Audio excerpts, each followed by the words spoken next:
Hello students of class 6, this is our third lecture of the chapter physical quantity and measurement. Today we are going to discuss measurement of length. First we have to know what is length. Length is basically distance between two specific points, and the SI unit of length is meter. Now let us know the proper definition of meter. Generally a unit is a specific measurement. Okay, so how we determine that is the specific measurement? So there is a platinum iridium bar kept at 0 degree at the International Bureau of Weight and Measurement at near Paris in France, and there is a in that platinum iridium bar there is two mark. The distance between those two marks is called standard meter. Okay, so in International Bureau of Weights there is a platinum iridium bar. In that platinum iridium bar there are two marks in that platinum iridium bar, and the distance between those two marks is called standard meter. Now there may a question arises, sir, why platinum iridium bar? Because that platinum iridium bar is less sensitive with the atmosphere. We know atmosphere contains oxygen and water vapor. So due to that oxygen and water vapor, any other metal can be oxidized and change the physical and chemical property of them. But this platinum iridium bar is less sensitive and it cannot be oxidized by the oxygen and that water vapor. That is why they use the platinum iridium bar. Now move to some common devices are basically used to measure the length. Ruler, we all know about ruler. Ruler is basically of measure of small lengths. It is available in market in 15 centimeter and 30 centimeter size. Each centimeter divided into 10 millimeter division. Now there are other two devices, meter rod and measuring tapes. And meter rod is a 1 meter long measuring rod, and meter tape is several meter long. It is basically used to measure the long length of field, and measuring tapes are flexible, so it is used to measure the circumference of tree trunk or a person chest, basically used in tailor shop. Okay, now there are some precaution we have to take while taking the measurement of length.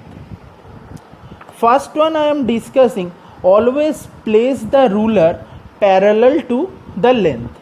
Suppose I have a scale here, ruler here, always place the ruler parallel to the length, not like this or not like this.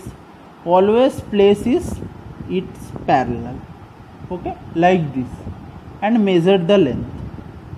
Okay, now the second one, avoid using the broken edges.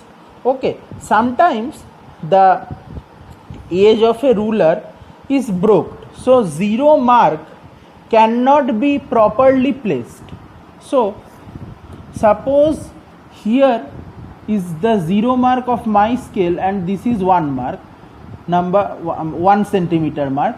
Now if my scale is clipped from the zero mark, then also I place try to place the zero mark here.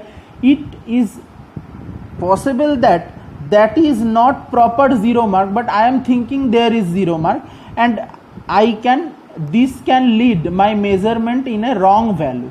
So better place the 1 centimeter here and note down the initial point measurement and final point measurement. So in this case, initial point measurement is 1 centimeter and final point measurement is 6 centimeter. So then subtract these two measurements and we get the proper length of this line. So 6 minus 1 is 5 centimeter and this line's length is 5 centimeter. Okay. Now there is another very important point, correct positioning of an eye. Okay. At the time of taking measurement, your eye should be placed vertically above the mark which you are reading. Okay. If the ruler is placed, your eye should, so while taking the measurement of a length, the eye should be placed vertically above the mark of the reading. Okay. If we do not place the eye vertically above the reading, then the reading may be lead and wrong reading. Okay. Now this error is called as parallax error. Okay. Now next we are going to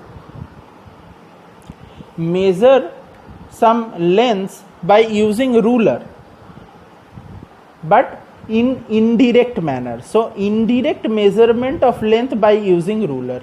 Number 1, we are going to measure the length of a curved line. Okay. So take a sheet of paper and by using a pen draw a curved line on this paper and mark two ends of the curved line as P and Q respectively, and take a piece of thread and place one end of that thread at point P, and by keeping that end fixed, move the thread closely overlapping to the curved line till the end point Q, and put another mark on the thread at point Q. Now take the thread out and place it on a scale and measure the length between two mark places on the thread. So you are easily able to get the length of the curved line. Then number 2, we are going to measure the diameter of a sphere. So first place a ball inside two match box which is stand vertically on the either side of the ball, such that the matchbox touches the ball. Without disturbing the matchbox, put the mark on the meter rule on the table. Now by subtracting the values of end point and initial point of that mark, we can easily find the diameter of that ball. Now in the third case, we are going to measure the thickness of 5 rupee coin. Now it is quite impossible to measure of thickness of single 5 rupee coin by using scale. But if we take numbers of 5 rupee coin, so I am taking suppose 10 number of 5 rupee coin and place it one above another and form a column of coins, then the thickness of column can be measured easily by a scale and then divide that length with the number of coins and we get the thickness of single 5 rupee coin. Then the next one is the measurement of diameter of a wire. Here we required a pencil and a piece of wire and a ruler. Now procedure is, first take a pencil and coil the wire around the pencil a few turns. Suppose I am taking 10 turns, okay, and ensure that each turns touch each other without any gap between overlapping.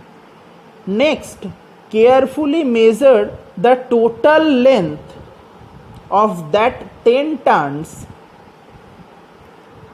in the pencil and measure that length by a scale, and then that length, divide that length by the number of turns, that means 10. So by dividing that length by 10, we can easily measure the diameter of a wire.